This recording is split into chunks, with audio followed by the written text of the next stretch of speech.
Today, I'll show you around the Peach's Castle GameCube tech demo that Nintendo never publicly released, and I'll show you comparisons between Peach's Castle in this unreleased game and Peach's Castle in Super Mario 64. Nintendo sent this Peach's Castle tech demo to developers in 2001 to show them what the GameCube is capable of, and luckily for us, it was leaked online so you can see what kind of cool stuff is in this demo. There are some interesting similarities and some huge differences between the two Peach's Castles, and today I'll show you around both castles. In the GameCube tech demo, you start in the main hall of Peach's Castle and you play as a red arrow. This Peach's Castle bears some resemblance to Peach's Castle in Super Mario 64, the most obvious first being the black and white tiled floor and the red carpeted stairs. In Super Mario 64, there are 4 coins in the main hall of Princess Peach's Castle. You can see 2 coins on top of each of the 2 pillars in the main hall. In the GameCube tech demo, there are also 4 objects that look like coins, and there are 4 pillars, each with 1 coin, instead of there being 2 pillars with 2 coins each. Super Mario 64 had 2 smaller side staircases that led to unique rooms, and a main staircase that led upstairs. But this Peach's Castle GameCube tech demo had 2 sets of stairs that both reach upstairs and connect together, and no central staircase leading upwards at all. These staircases and this room layout might even remind you of the beginning of Luigi's Mansion on the GameCube, which was a release title on the GameCube. You'll also notice that the Peach's Castle tech demo has brick walls with red curtains and windows, instead of the iconic blue and green walls with clouds that we saw in Peach's Castle in Super Mario 64. In Super Mario 64, there's a symbol of a sun on a rug in the center of the hall, and its height is slightly below the rest of the floor. The sun's rays are triangles, and there are 16 rays.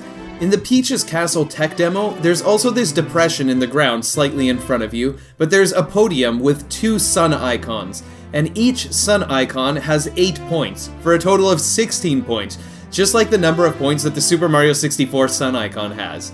You might be wondering about these 3 dolphins on the podium here. These dolphins were likely placed here as a reference to Project Dolphin, which was the GameCube's codename in development and at early press conferences. Speaking of dolphins, when you first start up this game, the arrow that you control momentarily turns into a dolphin, before being turned back into an arrow, which is likely another reference to the codename Project Dolphin that the GameCube had. One last thing to point out before we start exploring the other rooms is that you can press the Y button to enter wireframe mode, and you can see the wireframe models of everything around you. The doors in the Peach's Castle demo are red with stars on them, and they're much wider than the regular doors in Super Mario 64. The Peach's Castle demo doors have decorations and information above the door, so let's head to Room 1, Dome. When you enter a door in this demo, the arrow that you control starts knocking on the door before it opens, which is again a bit reminiscent of Luigi opening doors in Luigi's Mansion. And here's a fun fact about Luigi's Mansion. When you hack the camera angle to zoom out during the cutscene where Luigi's opening a door, the rest of Luigi's body isn't rendered, just part of his arm is rendered. So back to the Peach's Castle demo. Room 1 is the dome, with large textures, where you can see all kinds of art along the walls like flowers and an airplane, and you can see what these pillars and the rest of the room looks like in wireframe mode if you press Y. Room 2 is the next room that we could access from the downstairs floor of Peach's Castle in this tech demo, and Room 2 is a spiral staircase that the red arrow bounces down. And it's a pretty visually stunning room. The most similar room to this in Super Mario 64 is the spiral staircase after the upstairs locked door. The spiral staircase and the brick walls are about as far as the similarities go, because these rooms are pretty different from each other.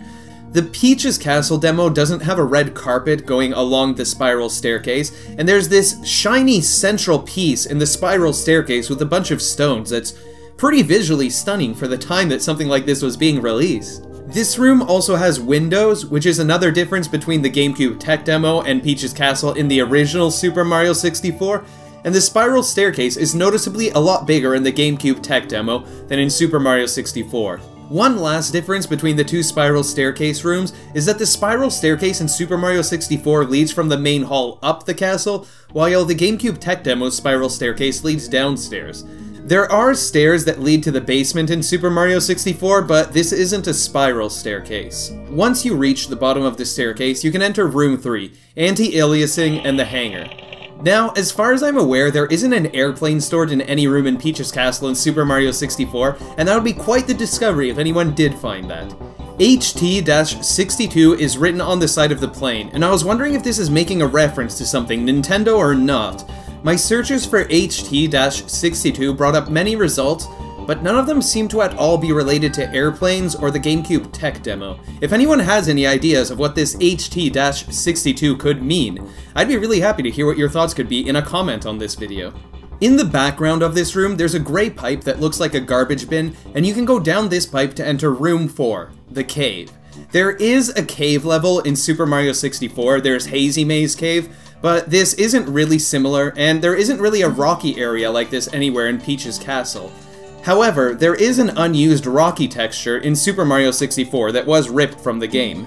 So let's head back to this cave in the Peach's Castle demo. At the end of this path, there's a Goomba statue with a swinging light above it, and this swinging light might make you think of Donkey Kong 64, which also had swinging lights in some parts of the game.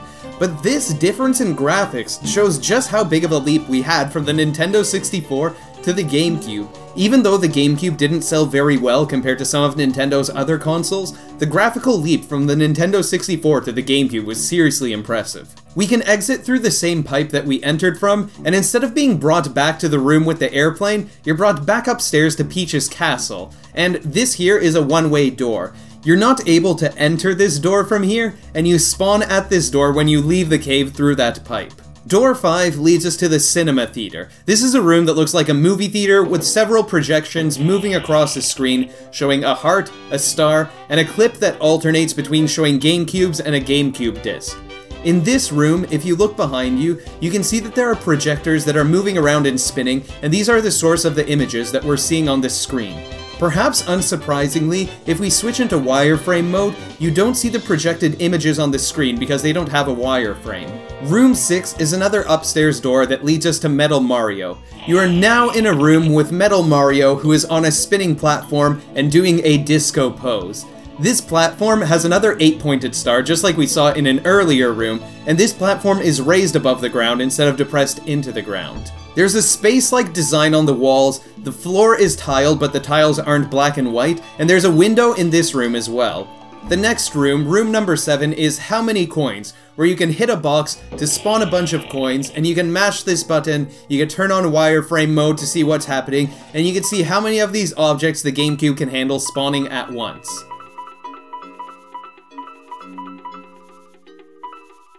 In the main hall, behind the statue of the dolphins, there's a map of the castle that shows the 8 rooms that you could explore in this GameCube tech demo. This game was never released to the public because, well, it's not really a game, it's just a tech demo that was sent to developers so that they'd be able to see what the GameCube is capable of doing, but thankfully this game was leaked, so the Peach's Castle GameCube tech demo is not lost forever, and we get to see an interesting part of the game development history on the Nintendo GameCube. And in the comments on this video, I'd be really interested in hearing your thoughts about this. Which room was most interesting in this GameCube tech demo to you? What do you think about the GameCube in general? Do you have a favorite GameCube game? What do you think about the leap from the Nintendo 64 to the GameCube? Anyways, thank you so much for watching this video. I appreciate you all watching this video. You are welcome to leave a like. I'd really appreciate you clicking the subscribe button if you'd like to be notified when new videos come out. Wishing all of you a great day, and take care, everybody.